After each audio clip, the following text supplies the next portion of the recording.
మెదక్ జిల్లాలో రైతులు రోడ్డెక్కారు. గత 3 రోజులుగా ధాన్యం కొనుగోలు చేయడం లేదంటూ రైతులు నిరసన చేపట్టారు. రామాయంపేట మండలం ప్రగతి ధర్మారంలోని గజ్వేల్ రామాయంపేట రహదారిపై బైఠాయించి రాస్తారోకో నిర్వహించారు. అకాల వర్షాల వల్ల ధాన్యం తరచూ తడిసిపోతుందని, ధాన్యం కొనుగోలు కేంద్రానికి తీసుకొచ్చినా కొనుగోలు చేయడం లేదని వాపోయారు. ఇటీవల కురుస్తున్న వర్షాలకు ధాన్యం తరచూ తడిచిపోయి తీవ్ర ఇబ్బందుల పాలవుతున్నామని, వెంటనే ధాన్యం కొనుగోలు ప్రక్రియ వేగవంతం చేయాలని డిమాండ్ చేశారు. పోలీసులు రైతులను సముదాయించే ప్రయత్నం చేస్తున్నారు. రైతు ఓటేయాలి, రైతుల నిలబడాలి గంటలు గంటలు. మీరు వస్తారు, అసలు రావాలి, అసలు దాంట్లో ప్రాసెస్ ఉంటుంది.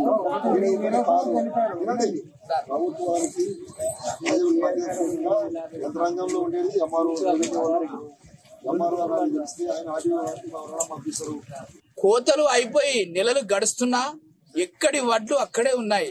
కొన్ని జిల్లాలలో అయితే, వాళ్ళ జిల్లాల సొంత జిల్లాలో అయితే, మంత్ర జిల్లాలో కానీ, ఎమ్మెల్యేల జిల్లాలో కానీ, వాళ్ళ జిల్లాలలో మొత్తం వడ్లు కంప్లీట్ అయిపోయినాయి. వాళ్ళు తుకాలు కూడా పోసుకుంటున్నారు. అదే మా రామాయంపేట మండలంలో ఇంతవరకు ఎక్కడి వడ్లు అక్కడే ఉన్నాయి. ఒక్క రైతు కూడా ఒక్క నయా పైసా కూడా వల్లేదు. వాళ్ళు రైతులు, మరి మా ఊరు రైతులు వాళ్ళకు ఓట్లు వేయలేదా, మరి వేసిరా, మరి వాళ్ళకే తెలుసు. ఇంతవరకు వరి కోతలు అయిపోయి దాదాపు 2 నెలలు గడుస్తుంది. వాళ్ళు మిషన్ వాళ్ళకి డబ్బులు ఇవ్వలేదు.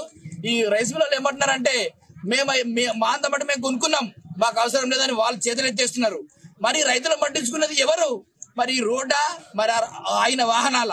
మరి మరి మరి ఇంతవరకు ఒక అధికారి ఇంతవరకు రాలేదు.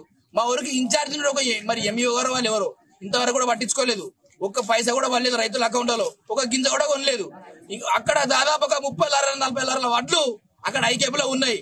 ఐకేపీ సెంటర్ రాసే వ్యక్తి గాని, అక్కడ ఏవో గాని, అక్కడ డైరెక్టర్ గాని ఇంతవరకు ఉదయం 6 గంటల నుంచి కూర్చున్నాం ఇక్కడ రైతులను.